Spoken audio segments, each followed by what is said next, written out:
Seyyiatımızı hasanatlarla tebdil eyle, hasanatımızı daim ve baki eyle ya Rabbi. Ya Rabbi bizi, dinimizi, imanımızı, Kur'an'ımızı, mukaddes değerlerimizi bütün şer güçlerinden muhafaza eyle, ayaklar altında bulundurma ya Rabbi. Alel-Mursalin ve selametun alel-Hadirin velhamdülillahi Rabbil alemin. El-Fatiha. Miraç Kandili İslam alemi için çok önemlidir.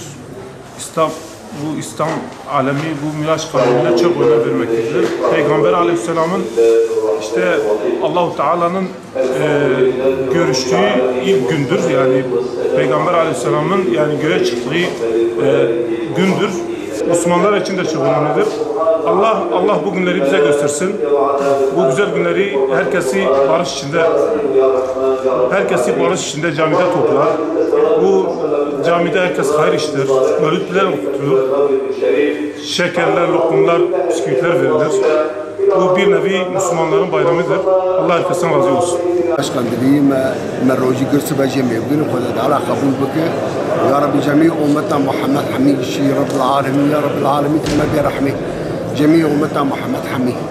Allah Teala azze ve celle şebek veki İro'da Peygamber aleyhissalatu vesselam Mekke-i Mukarrama Mescid-ül Harami بروح وجسد بحيوانك لا يصور كريم فقال عز وجل براقنا بحيوانك يا بريا مسجد الأقصى وش مسجد الأقصى يشي بريا تا عرش على مقام إخوة دويدر دا پیغمبر عليه الصلاة والسلام بمقام خوي تعالى عز وجل مشرف بويا مظهر بويا إيشاف شبكي زحف زيدا مباركة بشبهاني كده جرك برو توبة بك جرك برو دعاء بك جرك برو زحف زيدا المشي بك أو الميجي برويكو برو شونا مرو قضا بك وأبي ما ينجي برو شفرة أجر كل ميجي بروي قضا تنا بيجي برو شفرة سنة بك بشكل هاني كبرو بيجا بشبهاني إحياء بك إن شاء الله وإخوة تعالى عز وجل جمع قبول بك.